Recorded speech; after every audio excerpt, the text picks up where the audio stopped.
Empower Black men to live extraordinary lives. Shatter the stereotypes. Power Black men. Power Black men. Shatter the stereotypes. Power Black men to live extraordinary lives. Shatter the stereotypes. Shatter the stereotypes. Power Black men to live extraordinary lives. Welcome to Shatter the Stereotypes, where the intention is to empower Black men to live extraordinary lives. This show is based on the simple idea that every Black man is capable of creating inner peace, dynamic health, great relationships, and financial abundance. Therefore, we provide insights and strategies to educate, motivate, and inspire Black men to reach their full potential and create the life of their dreams. So if you're ready for some high-octane motivation and inspiration that supports and empowers you to live the life you were born to live, get ready to shatter the stereotypes so you can build a life that lights you up and positively impacts the world. So now, let's shatter the stereotypes with your host, Coach Michael Taylor.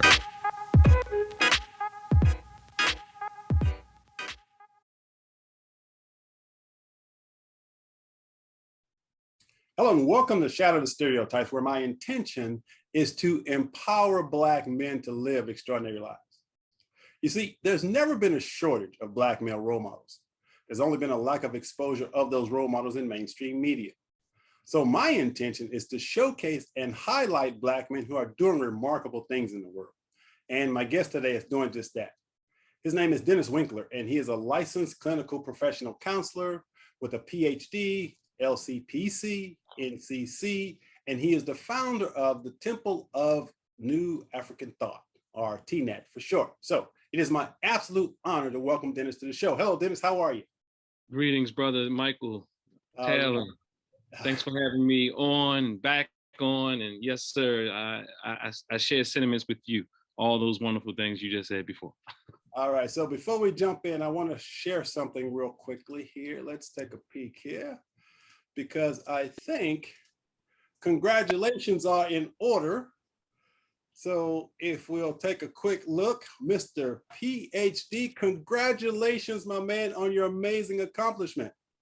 Thank you, sir. Thank you, sir. That is outstanding, man. That is outstanding. And again, you are definitely shattering tons and tons of stereotypes, man. I just want to say kudos to you, man, for your accomplishment. Thanks again. All right. And so with that being said, a couple of years ago, I received an email through Google, and the email said that there was this organization called Brothers Helping Brothers. And I read that and I went, wow, I need to talk to this guy. So I contacted Dennis on the phone and I said, hey, man, I'd love to have you on the show. And Dennis graciously agreed. We had a great conversation about Black men in therapy. And I said, I think this is the most important conversation we as Black men could have, which is our own healing and growth. So I wanted to bring you back, man, so we can talk a little bit about healing. But before we jump into that, I want to just start off with a few icebreakers. So first of all, tell us where you're from and tell us a little bit about Dennis in high school. Tell us what you were like in high school. How I was in high school. Okay, I'm from Baltimore, Maryland, Northeast Baltimore. I went to a school called Northern High School. I'm not sure if you ever heard any other interview I've been on. I've recently have been speaking to my experiences in high school and all. I went to Northern High School in Baltimore. Northern High School, let me just say this. Many people don't even believe I went to Northern because they're like, you must have been a private school or you went to like another high school like in Baltimore, like City High School or Polytech Institute or something like that, which are like the premier high schools in Baltimore. So when I tell people I went to Northern, which is maybe the antithesis of what I just said as it relates to those other high schools. But I went there because it was my neighborhood high school. And, I was kind of, let's say, I was pretty good in school. I wouldn't say that I was over the top. I did enough to actually just, so I wouldn't get in trouble with my parents, you know what I'm saying?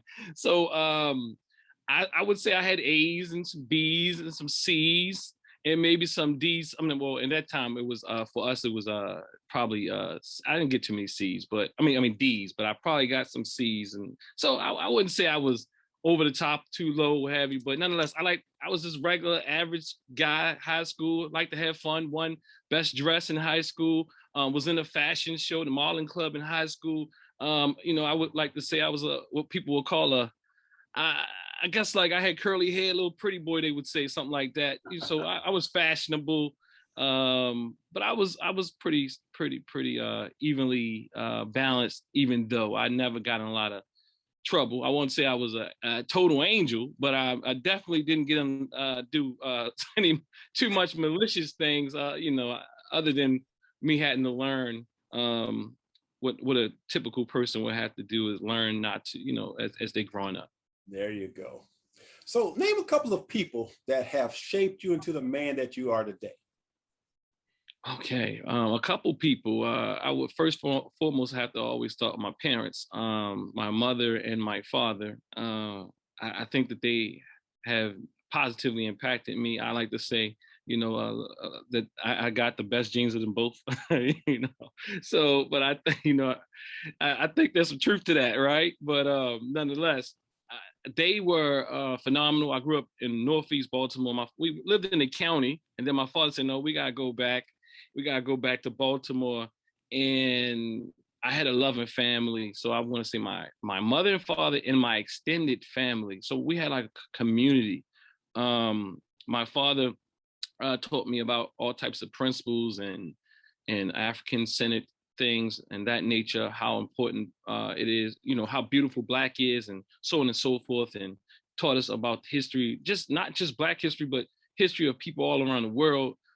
So he was a lover of humanity, and he instilled that in us. I like to say my mother was actually the practitioner and showed us how to implement those things, because she was like a stay-at-home mom for the most part, and always had community around me. So my family, my mother, my father. But as I age, I would like to say I have some more recent, maybe 10, 20 years, Dr. Henry Gregory, who I would say is a phenomenal mentor of mine, who's also one of the founders of a psychotherapy which has an African-centered basis called Into Psychotherapy. I like to say, let me see, it's so many people I can't even count, but nonetheless, I would even like to say my wife for always supporting me, Camille. I've been with her since I was in high school, so that tells you something about me. I've been with my wife since I was 16, ninth grade, and we're still rolling. I'm 43 now. Nice. So now I want you to do a couple of complete these sentences, okay? Sentence completions, all right?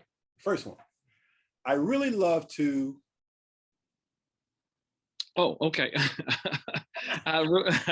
So I really love to help people. Nice. My superpower is?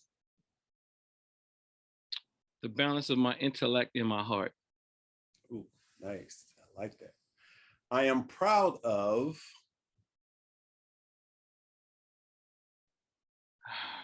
If I had to say that, I would say I'm proud of all the people who shattered the stereotypes, including starting with those many people I've grown up with and are doing phenomenal things. Life is?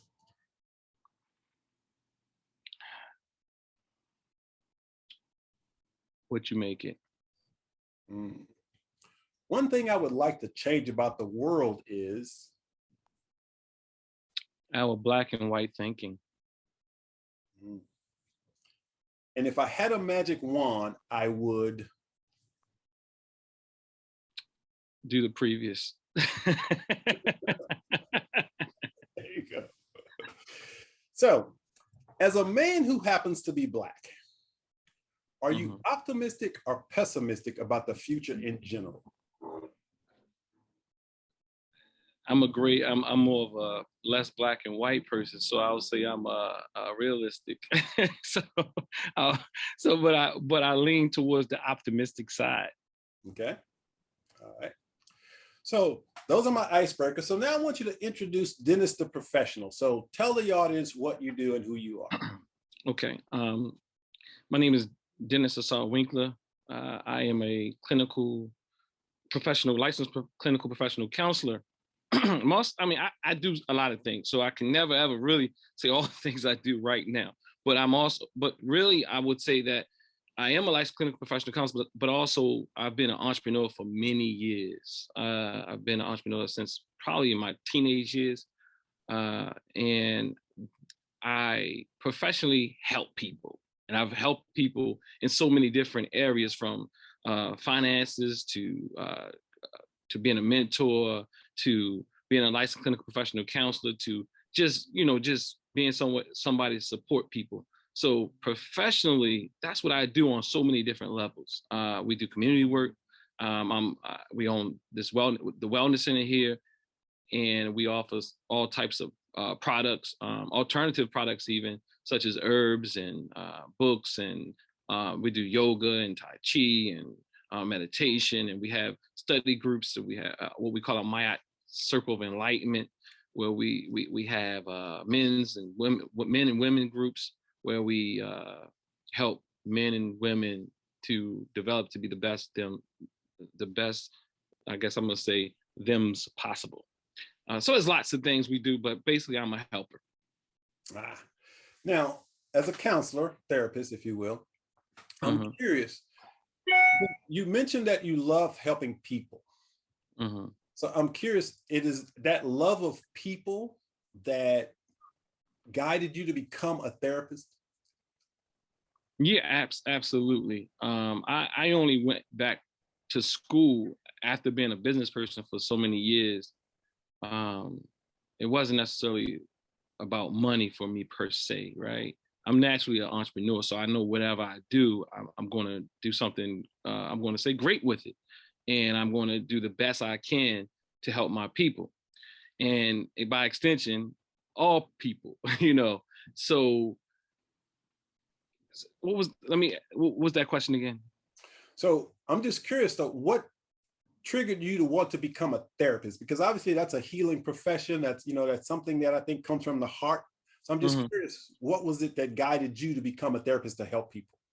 So I've always been a student of the mind. I think I kind of inherited that from my father, who's also a very curious person. And I've always been a student of mind. I've always observed people, as he would tell me. But after doing community work for so many years, African-centered study groups and things to help the Black community here in Baltimore and beyond, I realized that there were some tools I needed to really deal with certain things, such as death. I'm also a minister. I've been ordained as a minister, an African-centered minister. And I realized, though, that I didn't have all the tools, or I needed to sharpen my skills. Not necessarily become a therapist or open a practice or anything. I just knew that I needed more to do what I was doing as a helper. And especially when it relates to areas of addiction and grief and loss and so many other things. And just in general, just to really understand people. And I'll say this, by becoming a therapist, it has opened my eyes up, helped me even be more compassionate, more patient. I've already been patient and compassionate, but I even grew more compassion, more openness, more understanding to some degree, where I have to balance that out a little bit, but it helped me deal with the people I've already been helping. So lots of times people say, well, you went to another career. I really didn't do anything different. I just wanted to sharpen what I've already been doing. And I realized what I've been doing, even before I became a therapist, when I really look back at it, if I've already been doing that work. Okay. So you created a group called Brothers Helping Brothers. So tell us a little bit about that. What was that about? Well, a long time I guess I'm gonna say grassroots colleague, Brother Curtis Warren. He had come home from prison, and he said that he wanted to help brothers, and he wanted me to help him facilitate that. You know, we probably talked about doing things like that, but nonetheless, he and I got together. We put our heads together, and we created a program called Brothers Helping Brothers. Then another brother who had done 20 years in prison, he came home, and then he also added in that's Brother Bakari Atiba. So the three of us got together, and we created a group support group therapy, and other services that we offer for specifically targeted towards men, because we realized that lots of times it's difficult to find treatment specifically tailored towards men. One, okay, and let me go back a little bit. What really, okay, so I also was a domestic violence intervention facilitator for those who have committed those type of assaults, and I realized how men needed help, a lot of help, and that's what kind of sparked it. I talked to Brother Curtis, then Brother Bakari, and because I used to go into the prisons and do a prison ministry. That's kind of how I got connected with Brother Bakari through Brother Curtis, who I knew before he went to prison, and then we got together and we put it together. So that's kind of like, I kind of did it kind of unorderly, but that's kind of the crux of it. Got it. So was the Brothers Helping Brothers before the Temple of New African Thought or after? Well, the Temple of New African Thought was before Brothers Helping Brothers, and even before the Temple of New African Thought, we had what we call the African Village. It used to be a national organization, which we kind of evolved into the Temple of New African Thought, which we call TNAT. Now evolved to the TNAT Holistic Wellness Center, which TNAT is the acronym for Temple of New African Thought. Got it. Now I want to read something that I got off your website, and it says, "We believe that you can know yourself at a deeper level and consequently have a more happy and fulfilled life. Our understanding and experience suggests that healing, our wholeness, is accomplished by integration, or in other words, what is that? Healing the mind, body, and spirit, bringing the mind, body, and spirit into harmony." And I think that's the key, bringing the mind, body, and spirit into harmony. And so today we're going to be talking about healing, specifically men's emotional healing. And I want to begin by actually playing the video from your website. Let me pull this up real quick. Share screen. All right, let's take a look at this real quick. We can go around the room. What is being a man, 29 to 63, what is stress? Most brothers get caught up in either I'm angry, or I'm happy.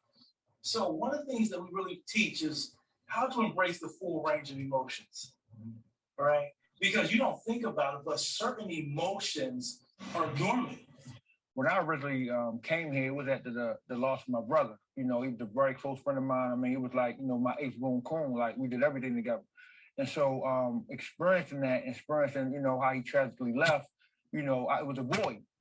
My valley was going to prison, right? I served 19 years and 11 months in prison for a crime I committed as an adolescent. So as we sit here and we talking about anger, we talking about stress as men, you know, for many of us, I believe it starts when we adolescents, right? Trying to find yourself, not being able to, you know, come into your identity, not doing well in school, right? And the pressure of that, not knowing how to deal with that. Then you got the pressure of your neighborhood, trying to pull you into the things that's going on in the neighborhood, and you know it's not right, but you don't really have those figures around you that's guiding you and telling you what you need to know in order to be able to navigate, you know, those circumstances and those situations.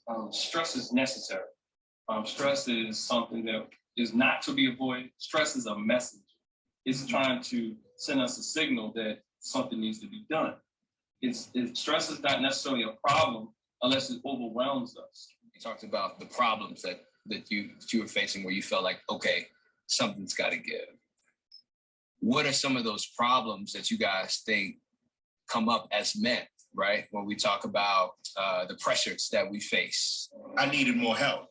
I looked at my life and I looked at my family. And I have a son, I have a young son.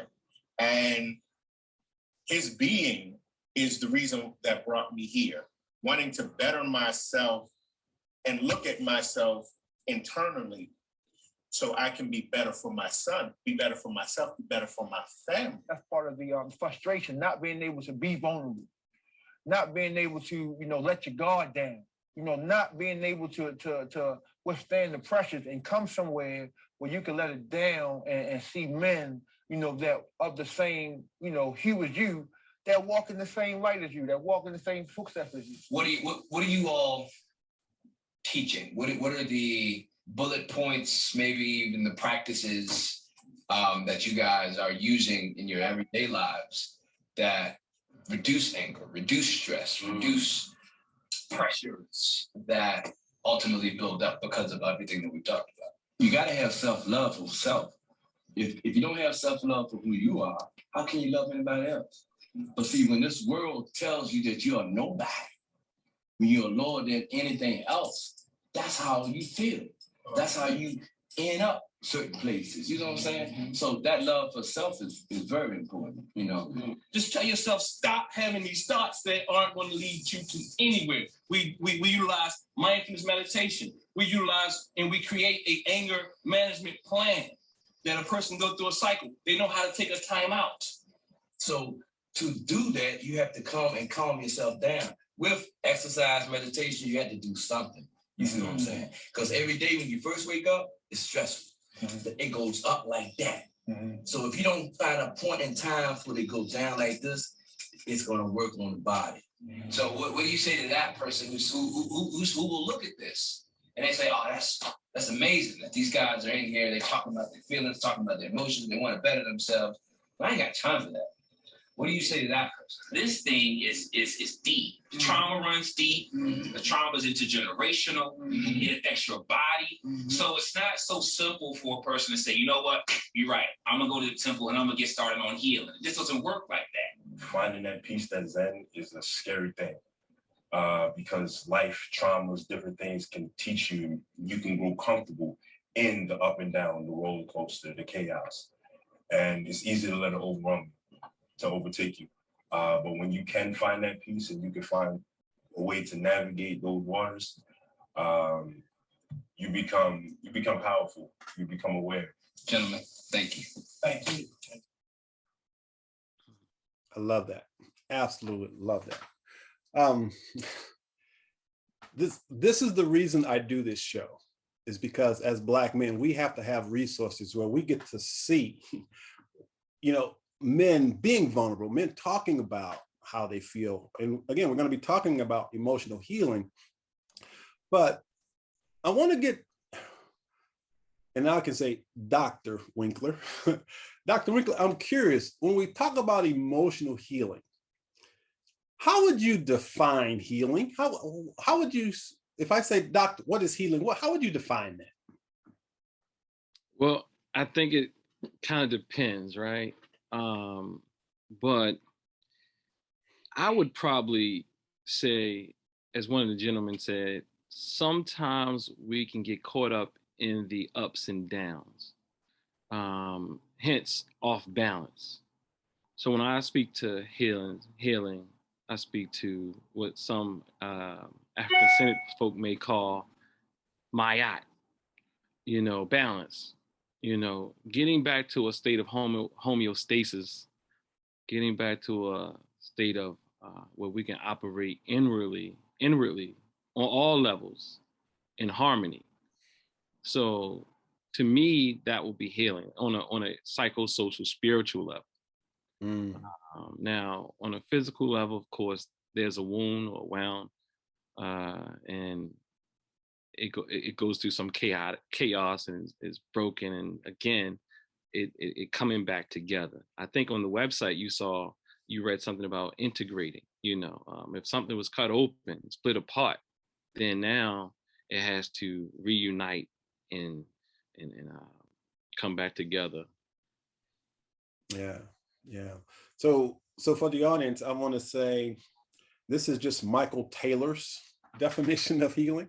Definitely not clinical or professional, but just how I see it is that I would define healing as that process of letting go of all repressed negative feelings and emotions and allowing ourselves to feel all of our feelings and being able to identify and express those feelings authentically and honestly. Because I've been on this journey for some 25 years, and it has been a process of letting go. It's been a process of feeling and healing, because they say, if you can feel it, you can heal it. And so as Black men, we must be willing to become comfortable feeling, because you got to feel it to heal it. And so talk a little bit about, again, we're talking about men's emotional healing. So Dennis, I noticed that in your video, the men were all sitting in a circle. Mm-hmm. And I'm curious, is there a significance to being in a circle when men are coming together to heal? Well, again, I think that's a great question. And I think it's about the connection, the connectivity. When we think about circles, traditionally people have utilized them and been symbolized as connectivity, connection. There's even a saying and even a book called "Let the Circle Be Unbroken." There's more traditional cultures and people look at things in more of a cyclical nature versus a linear nature. So we expect the ups and downs, the ins, the outs, but it comes a full cycle. So even healing, when I look at healing, and just go back to what you said, I think that was an excellent definition. Now, to add on to what you said, sometimes the emotions, sometimes we have to feel to heal, but then there's people who feel too much. So that's when why I say coming back to a level of homeostasis, because some people feel extremely too intensely, and some people have cut their emotions off. So now it's kind of like coming back to that balance, coming back to that center, because some of us don't have the same issue. Right. So a lot of us, let's say stereotypically or traditionally, even men have been taught and robbed of their emotions. So lots of times that is the case, but then there's some of us who at times we vacillate between both. Then there's those of us who are just totally cut off, and those of us who are totally intensely haunted by our feelings or emotions. Or in fact, maybe when we say feelings, that's naming the emotion, which also can be healing. So and then those of us who can't even feel it to name it, we have to learn to feel it. So yeah, bringing it back to a state of equilibrium. Yeah. Now, a key component to healing is safety. Mm-hmm. So a man must feel safe if he's going to engage in this healing work. So can you talk about how your group helps a man feel safe to open up and to share his truth? Man, we're still doing groups, and we've basically done them in person throughout the pandemic even. To open up, you have to gain what some in a clinical sense calls a therapeutic alliance or rapport. In an African-centered perspective, or let's say Black psychological perspective, we speak to this idea of building a relationship, especially when we talk about Black men or Black people in general. They're relational, and I like to throw things are generalized, but for the most part, we're relational, and in general, people are relational. That's just a healthy thing to be relational. So what we do is we practice being very authentic and open ourselves, because we teach people to be authentic. Because lots of times what happens is people don't feel comfortable because they don't feel comfortable being themselves. In fact, many people will say they don't know themselves. So if we can help and build that relationship up front, That's how we let them set the guard. Let their guard down. But also in groups, they're magical because people begin to see themselves in other people. Hence, when they see a guy who's been there more than them or before them or longer than them, and they can now express their true, deepest emotions and feelings in a group setting, it's very powerful because you'll have men speaking to things that they would have never told anybody before. They'll speak to molestation. They'll speak to some speak to things that happened to them that's so tragic, inside of the family, those secrets that people often don't share, and they share it in the group, and they've been holding it so long, and they embrace each other. And also just keeping it real. That's what they call it into psychotherapy, being authentic, calling them. Men, I'll be honest, when they come in, they got a good, they know how to put the dance on. They know how to put, I'm making 6 figures, I'm doing this and, I'm doing that to really bedazzle people, to do what they've been doing. And then we call them on it. So why is that important? And typically Black men, you would say game represent game. So they like, oh, I can't do that song and dance up in here. And to be honest, they respect that. Yeah, because I know for me, I'll never forget the first time I went to therapy. Mm-hmm. And I was in so much pain, I didn't have a choice. It was either get help or die. Mm. And I remember going to the therapist and sitting in her office, and I had my mask, and my mask that I wore was my intellect. Mm-hmm, mm-hmm. I go into this therapist and I'm explaining to her my understanding of depression. And I'll never forget, because, I'm telling her, that I've been, I gave her all the symptoms. I said, I've been feeling depressed. I think I've been depressed, but I haven't been eating, so I had all this in my head stuff. Mm-hmm, mm-hmm. And so it wasn't until she sat there and she asked me this question, and this was the moment that my life changed. Mm-hmm. Again, I had on all these masks, but she says, Michael, explain to me some of the things that happened in your childhood. So I shared a few things, and it was pretty traumatic. But while I was sharing those things with her, I had this huge smile on my face. And mm-hmm. she looked at me and she says, Michael, why are you smiling? And my response was, I'm okay. And she said, Michael, think about that. Are you really okay? Mm-hmm. Yeah, I'm fine. Now think about that. I'm in a therapist's office saying I'm fine. Obviously, I wasn't fine. But then she said this. Then she said, Michael, mm-hmm. how would you feel if the thing that happened to you happened to your son? Mm-hmm. And when she said that, all of a sudden I got out of my head, I got into my heart, and for the first time, I allowed myself to feel mm-hmm. the pain that I've been carrying around. Mm-hmm. Mm-hmm. And just for a moment, that pain came up, and I just burst into tears. Mm-hmm. Now, this is how the mind works. I allowed myself to feel for just a moment, but then my defense mechanisms kicked in, and I go, wait, what did you just do? How did you do that? I got mad at her. Mm-hmm. How did you trick me? She said, I didn't do anything. You just shared from an open, vulnerable space.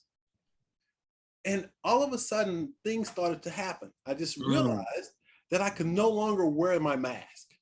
Mm-hmm. Mm-hmm. I had to be willing to take that mask off, stop pretending, and just get real and honest. And that's how my experience of therapy began my journey of transformation. And it is a journey that we're on. Mm-hmm. So as you talked about, that group setting for men, I agree. There's so much magic that occurs in group. Mm-hmm. Men that come together who are honest enough, courageous enough to get real, as you said, because that's where growth comes from. Mhm. So with that being said, I'm curious as a professional. So imagine there's a guy watching this and he's going, I'm kind of interested, but I don't know where to start.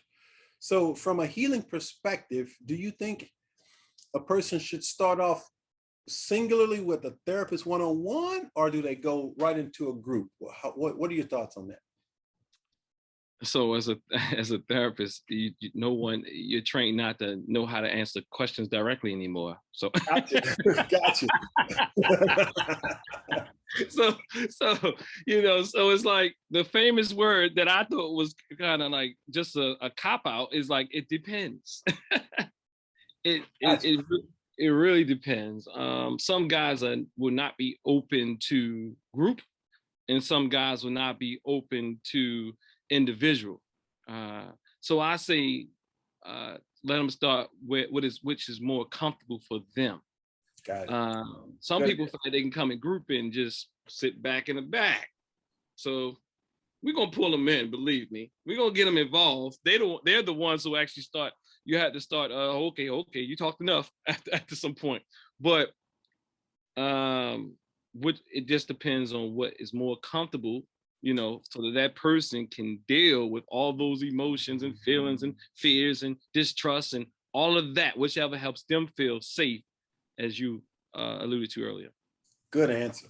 Good answer. Because when I went to therapy for the first time, there was no way that I would have been able or would have allowed myself to say that in front of a group of people.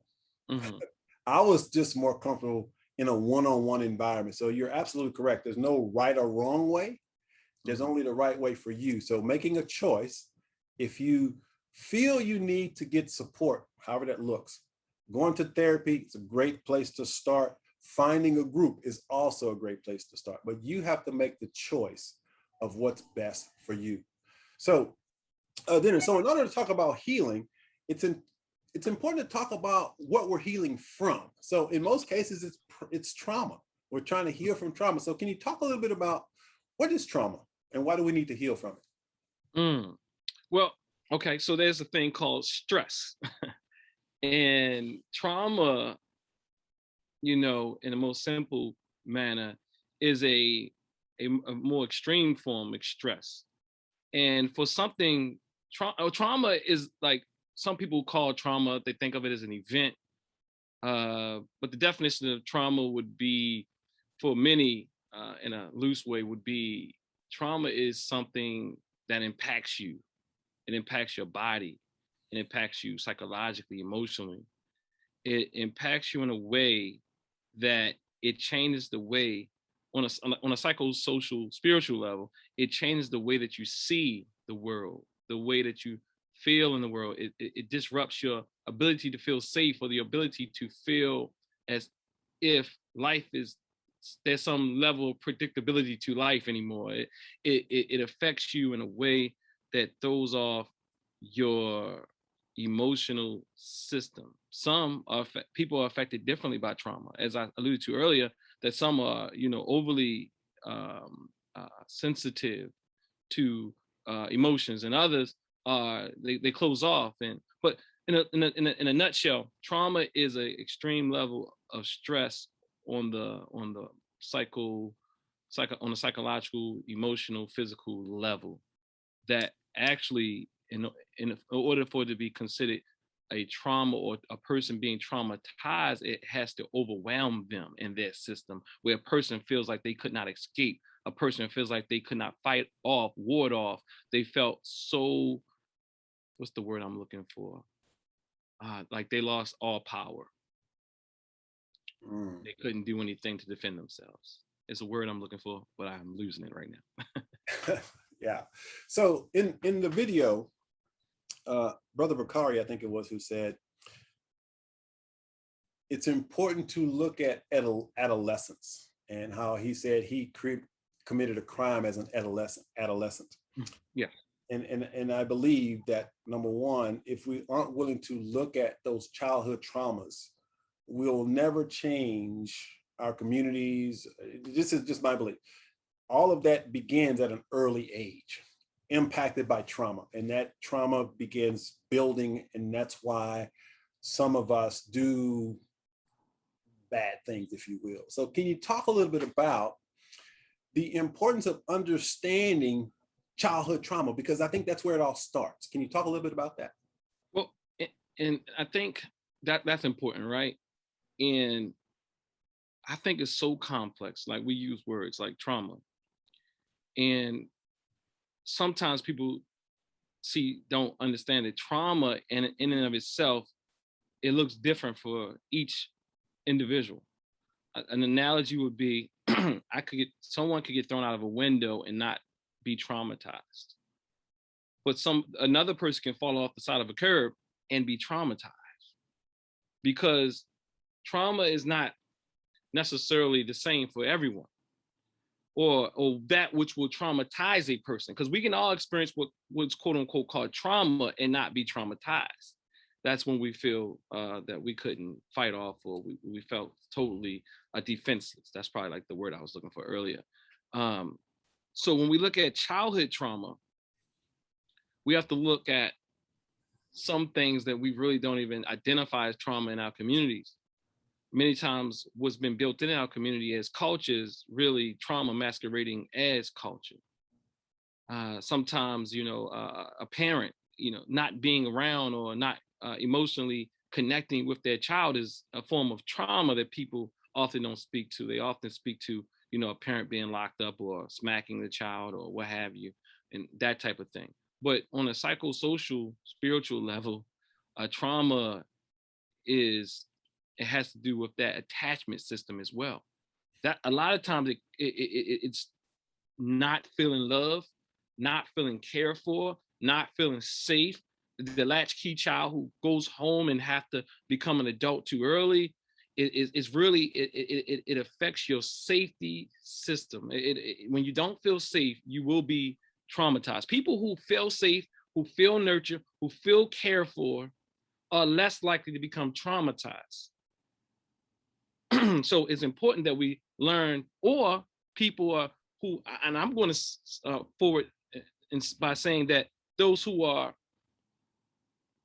grow up in authoritarian type homes where there's too much of a helicopter type of parent who's always in everything the child does, and the child doesn't have any space to grow, learn, feel, fall, whatever, then that to me is another form of trauma.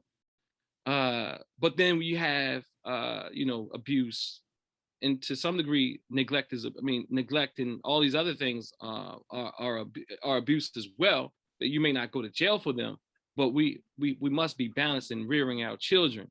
If we don't give our children the space, or we give them too much space, then there's a possibility that they will develop a lack of attachment system, or a lack of attachment with a parent. And all you really need is a parent or a figure to learn to feel safe, to learn to regulate your emotions. And that is what parents do for babies. That is what parents do for children. In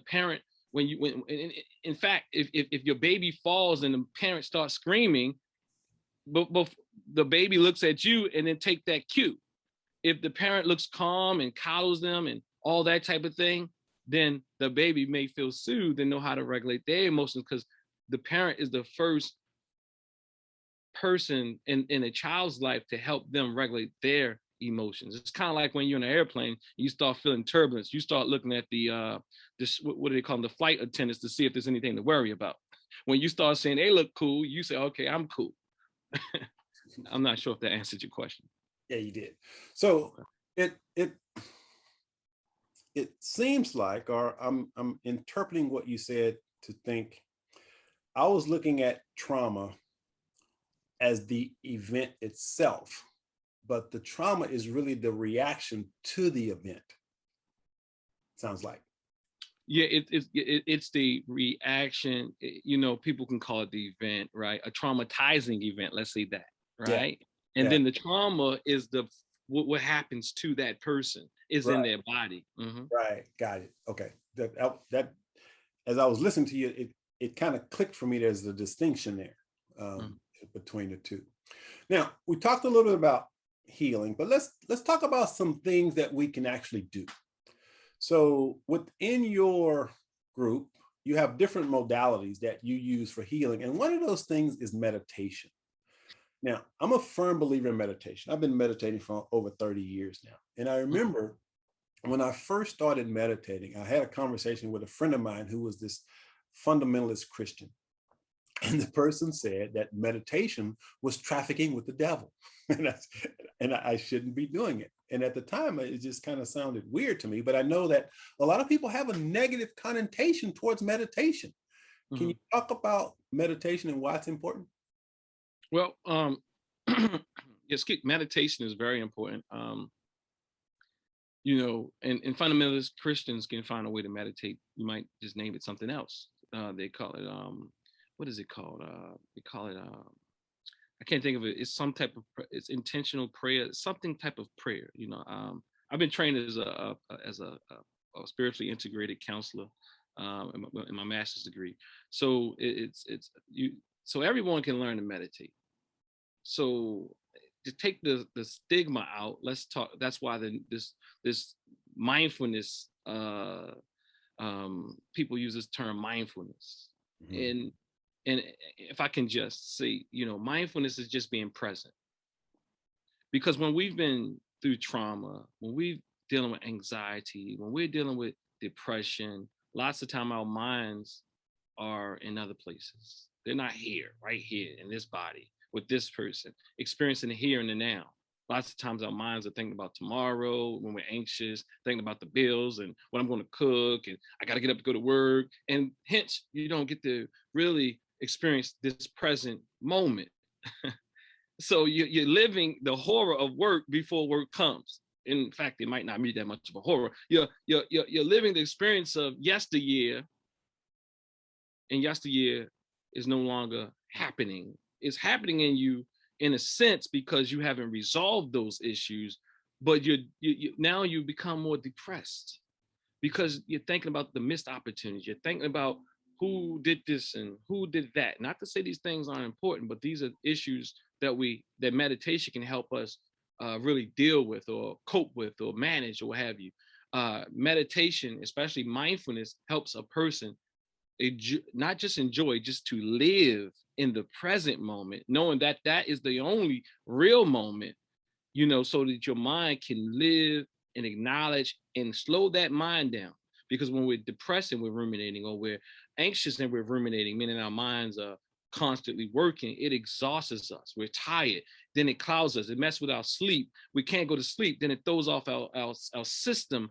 It makes us, we can't sleep and our mind is constantly going. We see things as a threat more than what it truly is. It's not saying there's no threats out there, but everybody becomes a threat, or too much becomes a threat, because my attribution system, I'm very biased and everything becomes a threat. I'm anxious. I'm hyperly aroused. I'm all these type of things that we think is cool even in our community sometimes. I don't sleep. I sleep with one eye open and all this type of thing. I sleep lightly, but you're not really replenishing yourself. So meditation is like sleep in a sense where it helps you replenish. It helps you come into the here and now. And in fact, it's to some degree is doing things that sleep can't do.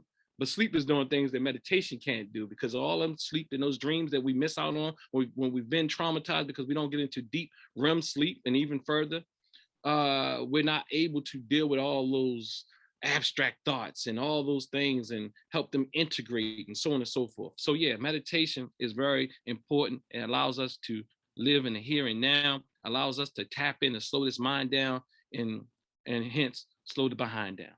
There you go.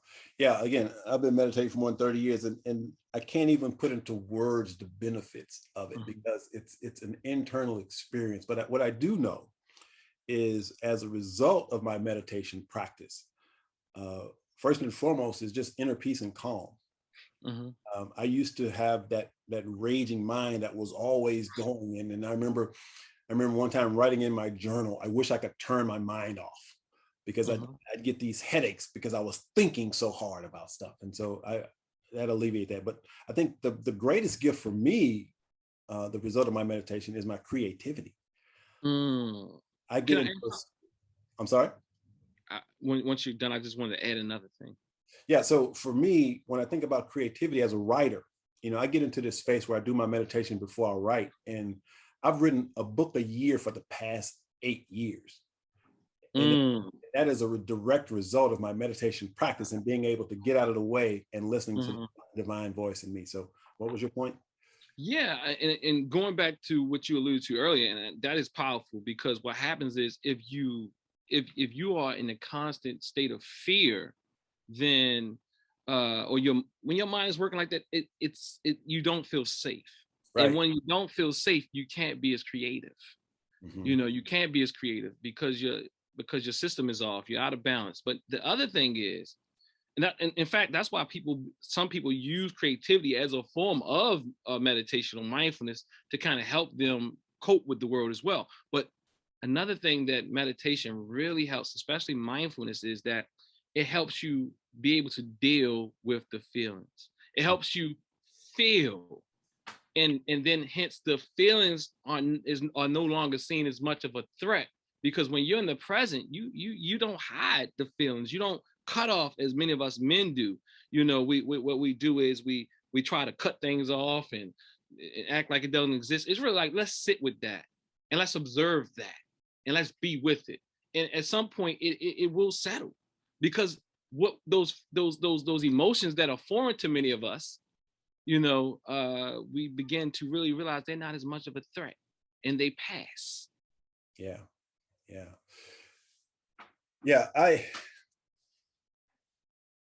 To me, it's such an important part of my life now.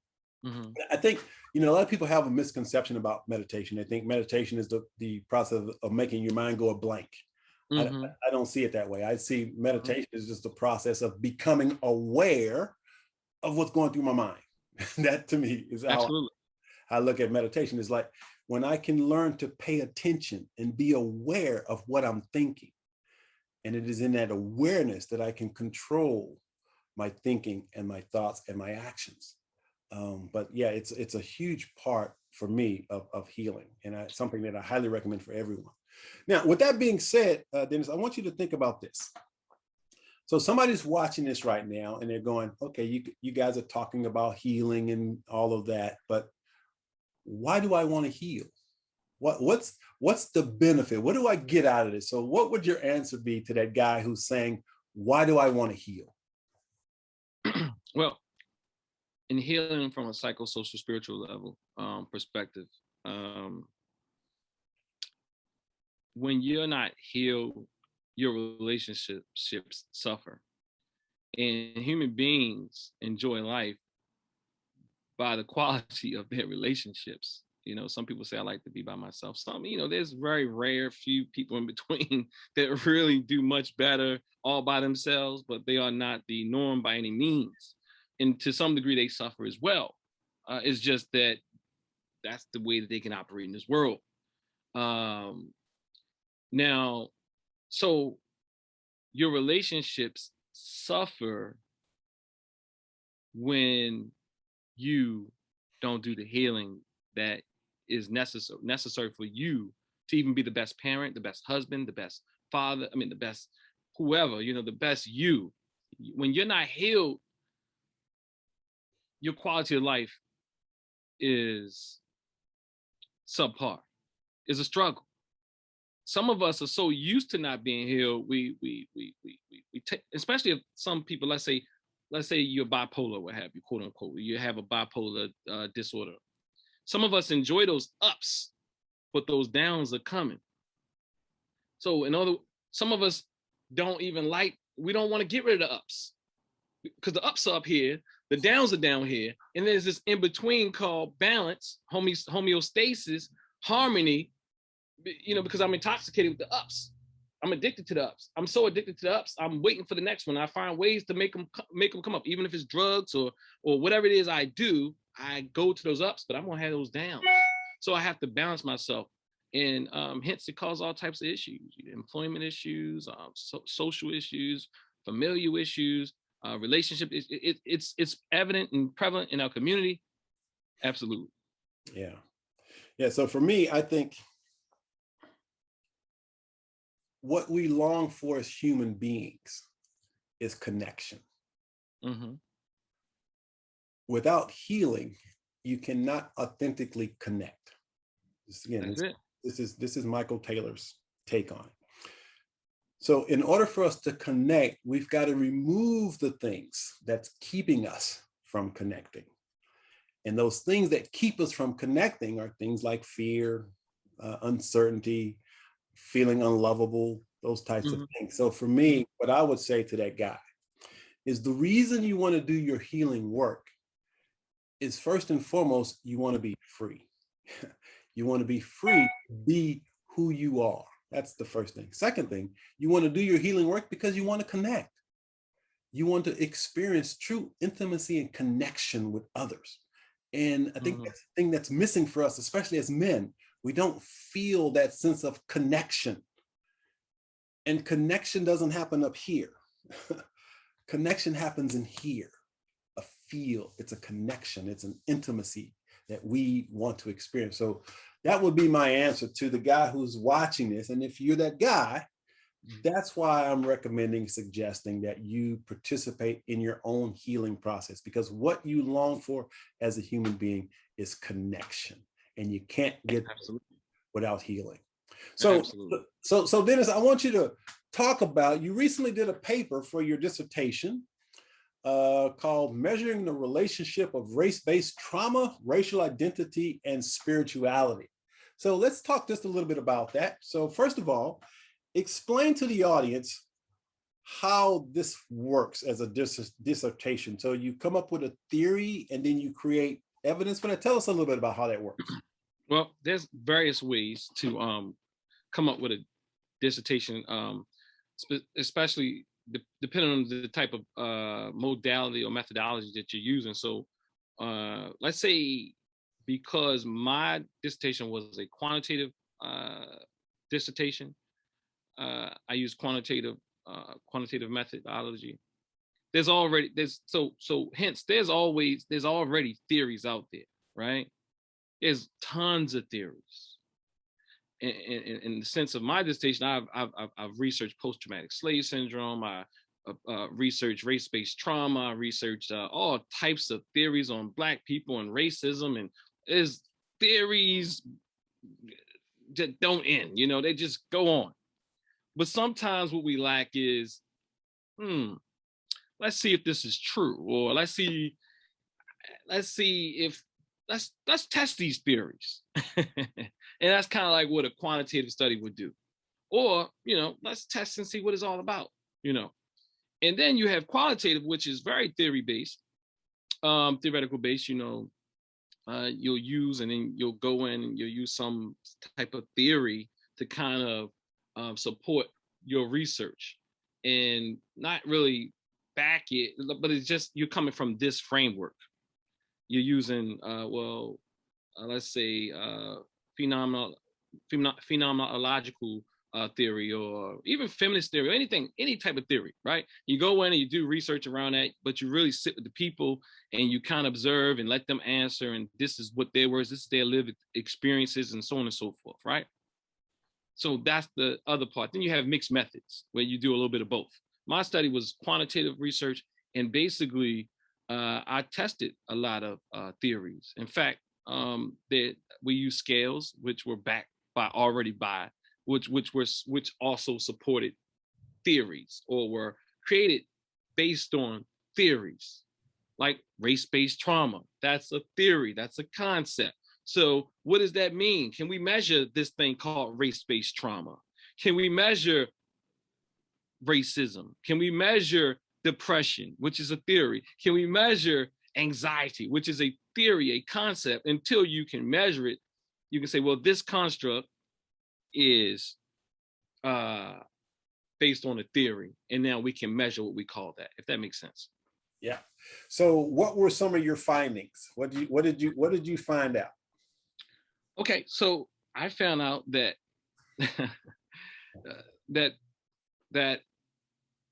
okay, let's look at this real. So there's some theories that kind of that I utilize. I use race-based trauma, race-based traumatic trauma model. I use a model for religion, and spirituality, measured by a test called Aspires. Race-based trauma was measured by a race-based traumatic stress scale. And then I had something called another theory called Black identity model, which is also theoretical, right? But the good thing about all these theoretical models, there are scales that were created to measure what it is what is called Black identity, what is called race-based trauma, what is called spirituality and religiosity. So in measuring that, some of the findings, the relationships between these scales and so on and so forth, and demographics and age and income and all that type of thing, what I found out that the younger you are, the more likely you are to experience race-based trauma. That's one of the things I found. You found. Another thing I found, that religion, no matter what your religion is your religious identity did not have much impact on or have any difference between. We didn't find any difference depending on your religious identity. So that means that if you were Muslim or Christian or Hebrew or Black Power or what have you, African traditional religion, there was no difference in Black people as it pertains to them experiencing any difference as it pertains to being more likely to have symptoms of race-based trauma. I mean, I have many more findings that I could talk about. Another one, I could give you one more before you throw it back to you. But there's this other one, because I want to hit on one of the things you said earlier as well about meditation. So what I also found in the spiritual and religious domains, I found out that now in the religious domain, one who really feels that God, if you call it, or the God of your I like to say the way that you conceptualize God. If you feel like God and or your faith community has abandoned you, you're more likely to experience race-based trauma. Now, it doesn't mean it caused race-based trauma, but if you scored high in religious crisis, you're more likely to also experience more symptoms of race-based trauma. Now, on another hand, on a spiritual scale, what was major is that meditation, or what they call prayer fulfillment, which includes fulfillment, which is a spiritual domain, not that because you just pray, because praying is more of a religious thing, but the fulfillment of prayer is more of a spiritual thing, or the fulfillment of meditation is a more spiritual thing. So what happens is those who experience higher fulfillment had less symptoms of anger and rage and so on and so forth. But okay, I gotta say this. I'm sorry. This is the major findings in my study. Before I close it, so that Black identity, Black people are not a monolith. We hear that, right? Some of us still fight it and all that type of thing. But the major thing I found was that how you identify as a Black person does impact the level or the amount of symptoms one will have as it pertains to race-based trauma. So there's assimilationist, miseducation, self-hatred, Afrocentrist, then there's multicultural inclusive. These are different identities, right? Now, Cross identified with the creator of this theory, Negrescence, and this theory, Cross model of racial identity. What he identified or theorized that is that a lot of people won't like this, is that those who fall in the assimilationist camp is an achieved identity. Those who are Afrocentrist is an achieved identity, and those who fall in the multicultural inclusive are achieved identities, or identities achieved, meaning that you are evolved to some level, let's say, of mature identity. But then when you look at this the three others: self-hatred, miseducation, and anti-white sentiment. I mean, anti-white attitudes. I left that out earlier. Anti-white, miseducation, and self-hatred are, let's say, barriers to achieved identity. And it's also important to note that when we look at these identities, that you can be an Afrocentric person, more leaning to Afrocentric, but also be multiculturalist, right? It's not like you just fall on one scale completely. You know, you can love the blackness and black art and black culture and black people, and you like, you know, all those type of things. But okay, then so now, but anti-white attitudes and self-hatred attitudes overall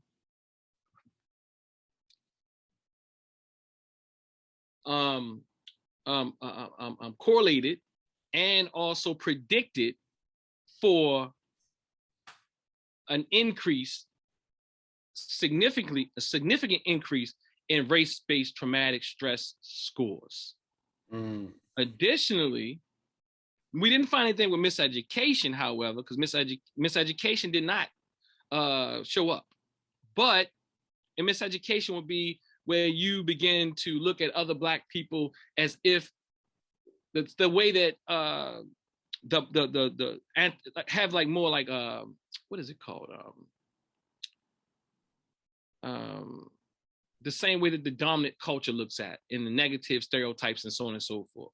Okay. Anti-white will be more of, you kind of look at, you kind of have very visceral and strong emotions against anything white. You might become angered. And then self-hatred is, you really look at yourself in a negative way as a result of being a Black person. And these things have been talked about lots of times for over years and decades and so on and so forth.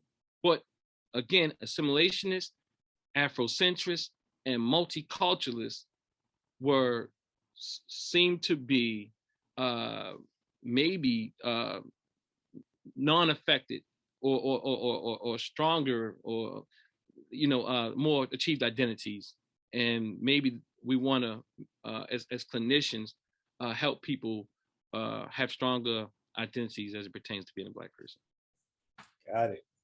Now, I loved what I think it was Baba Winkler said earlier about self-love. Yes.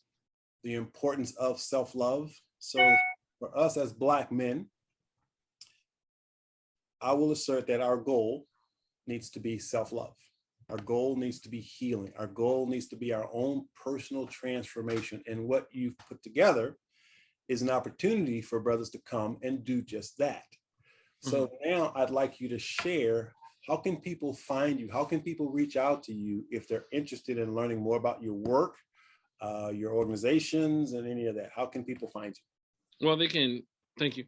They can always call our office at 410-777-5020. They can even call me on my direct line at 443-333-2970. But you call the other line first. And especially if you want to set up an appointment or something like that. Another thing, you can reach us, you can check us out at TNAT Holistic Wellness Center on Facebook, Instagram. Also, TNAT-HWC.com is our website, or templeofnewafricanthought.org. I think I filled that in. And I'll be posting a link to your website underneath this video. So which link would you like me to put below the video? A link, if they want to stay up to date with us, I think our Instagram page will probably. It's the best. That's right. Okay, great. All right. So with that being said, man, I want to give you an opportunity now for your closing thoughts to the audience based on anything we've talked about today, and just leave some final words of wisdom for the audience. I think, Brother Michael, let me say this first of all. Thank you for having me on. I don't take it lightly, I always appreciate, because I don't do the work to be in a room by myself, Right. And so I appreciate when others share their platforms. I honestly think for just being 100 is that when a man can bring another man on, that shows a level of development, especially lots of times, without any agenda, that shows us a high level of development. So I thank you for allowing me to come on. Two closing words. You said something about mindfulness or meditation rather, earlier, and how it's about becoming more aware and present rather than disappearing or have you. You didn't say the exact words, but I will call or just having a blank mind. And I agree with that, because many people have the idea of escaping. And pretty much that's what I want to say to that is that many of us, especially us brothers, we've learned to escape in many ways. In fact, if it's through drugs or alcohol or what have you, we've learned these, or just cutting it off, just compartmentalizing things or what have you, which is not really healthy. I'm not dealing with things. So meditation, I would suggest, as Brother Michael has suggested, he's been doing it for 30 years. I would say if you cannot find a way to keep your mind present, work at it, work hard at it. We, like us at the center, we offer various ways. Sometimes meditation and sitting down might not be your thing. You might want to do some Tai Chi. You might want to do some yoga. All these are forms of meditation, but you have to make sure that there's meditation is a component, because it's really about settling yourself. So whatever you can do to be in the present, if that's walking in nature, if that's whatever it is, that's meditation, as long as you can be present. Because we dissociate, which is a thing that we learn to do, which is in some of these forms of meditation are just forms of dissociating. And we already know how to do that. So learn to be present, learn to be mindful, learn to be connected. Thank you, Brother Michael. All right. Well, my brother, I just want to say thank you. You're one of the reasons I do this show, because we need platforms where we share this type of information with each other so that we can grow and transform. So again, man, blessings to you for the work that you're doing. Continue to keep up the good work, man, because it's needed. It's needed. And it is always my honor and pleasure to engage in conversations with men like yourself who are going to lift brothers up and not beat them down. That's what this is all about. So again, I want to say thank you for the work that you're doing. Likewise. So with that being said, again, it's all about shattering stereotypes. Don't buy into the mainstream media. You have within you the ability, the capacity to do anything you set your minds to. Now, it may not be easy, but it's doable. It's definitely doable. And so we've provided some insights, hopefully, that can support and empower you to do so. But recognize that, once again, you have everything you need already inside of you to transform your life. All you have to do is commit to it. We'll see you next episode. Take care.